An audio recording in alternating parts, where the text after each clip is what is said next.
Koudelka! Edward. Oh, thank goodness you're okay. That's not completely the case. I have some bad news for you. I saw the caretakers, both the husband and wife. Really? Where were they? They're dead.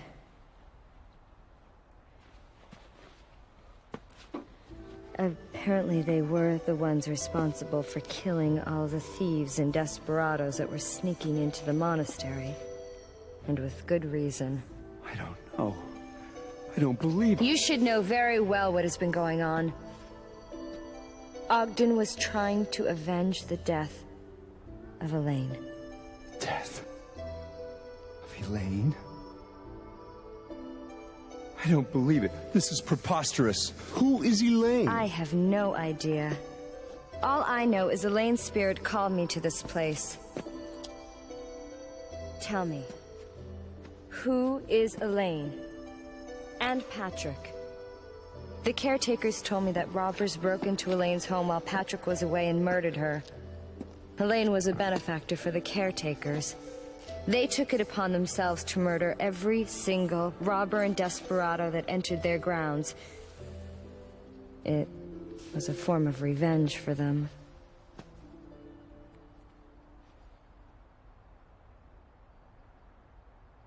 I'm originally from Ireland, you see. Although small, my family had a successful business and was soon able to send me to school, which I loved from a very early age. I was soon accepted to a prestigious university in England. And with my parents' assistance, I made my way across the ocean. I met Patrick at university. We were both studying chemistry and embarking upon similar paths. About that same time, we began competing for the love of a beautiful woman, Elaine, and we had a falling out. I loved Elaine with all my heart. Omnia vincit amor. But love does not conquer all. I soon discovered that I lacked the social status and inheritance money necessary to properly care for someone so well-bred and sheltered as Elaine. I gave up my suit and made way for Patrick. To ease my pain, I joined the church and left the secular world behind. And being the perfectionist I am, the Vatican made me a bishop in charge of some very important matters. But it's been so hard to distance myself from one's emotional attachments. Although I had not seen them for 20 years, I wished them all the best in their life together. And if it hadn't been for this, I wouldn't have thought twice about seeing Patrick again. That's right, Patrick. How can this be? He promised me he was going to take care of Elaine and make her happy. What could have happened? Being a witness to the gory aftermath. I have a hard time believing the caretakers were acting on revenge alone. Believe me, it was an unimaginably heinous sight. And what about these monsters that keep appearing? No, there's a bigger secret we have yet to uncover. This is the key to Patrick's mansion. Shall we go?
Charlotte, do you know what these are?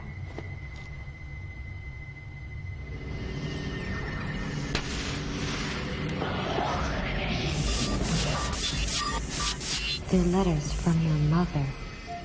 My mother? Letters? There's so many. Did you know that your mother was a queen of Hanover? It seems that after you were born in secret, your mother was locked up inside Ogden Castle. Even while she was imprisoned there, she sent many letters to you here in the monastery. She never laid eyes on you, but she often imagined what you looked like. She dreamt of the day when she would be able to see you. Her letters never got to you, and she was never told of your death, so she continued to write you letters even after you died. Your mother loved you, Charlotte. What? No, I can't take this now. She love me? No, no, it's too scary. Hey, I feel warm. What's happening? No, help me. Dr. Breeder? You love me? I hate you. Don't break me. You. Charlotte, how does it feel to know you are loved?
I know it's around here somewhere. Well, what took you so long? Roger, The mummy I that was haven't... in the coffin? Since when have you two been acquainted? I am no mummy. My name is Roger Bacon, and I'm just like any normal old man. Hey, I've been around for 20 years, and I have yet to run across an old man as abnormal as yourself. I see. Well, I've been around for 600 years, and I've seen plenty of abnormal people just like myself. My dear old man, might you be related to the great warlock Roger Bacon, who made such a name for himself in the 13th century? You are very knowledgeable. I am that warlock, Roger Bacon, you speak of. You mean to tell me that you were born in 1210 and have remained alive and well until the present date of 1898? Actually, to be precise, I was born in 1214. Koudelka, what type of a joke is this? That's my question. This is no joke. I am the reputable Roger Bacon. Very well, then. If you were truly that Roger Bacon, then you'll be able to tell me with whom and where you studied. Oh, that's easy. I entered Oxford in 1247 and studied under the tutelage of Robert Grosseteste. Although a good professor, I would not consider him to be a wise man. I penned my masterpiece, Opus Maius, as well as numerous other books on natural science. Being a visionary pioneer, I must say that my work has influenced generations of work that followed. But alas, in hindsight, that work pales in comparison to the work I did copying the Immigré document for the Pope. The Immigré documents. I figured you would know about that book. Of course. It took me 5 years to copy the book in its entirety. I know everything there is to know about the book. What is it about? Oh, Is it it... unravels the secrets of life that expand far beyond the largest field. It speaks of the secret rituals conducted by the ancient race of Fomors on immortality. The Fomors would claim the lives of the resurrected as their own. They reversed the laws of nature and the cycle of life. When the Druids took over the Celts, Alexander the Great penned the Immigré documents in Greek for placement in the Great Library. Resurrecting the dead. Oh, It is true. The document has long been considered the most dangerous work of literature. It was safely guarded in the caverns of the Supreme Pontiff's quarters. But apparently, the book was not able to withstand the wears of time over generations. And the Pope decreed that a new edition be created by copying the full text. That is where I came in. The Pope requested that I copy the book word for word. And when the work was finished, apparently, I was supposed to be killed. But I am not one to be dealt with so carelessly. I secretly escaped, and eventually I made my way to the sacred land referred to in the text of the Immigré document. And the secret rituals? Don't tell me. You need look no further than myself. And you succeeded. Though I cannot perform the same on others, yes, I have been able to escape the hands of death. But I have not been able to escape the roots of existence, which are the seeds of change. My body is not immune to change, as you can see by my hideous appearance. I've had nothing to do other than roam the earth for the last 300 years. I've seen all I can take of mankind's cruelty. So, I returned here for some rest. Well, enough of this gossip. I've got some research to do. May I ask to be left alone?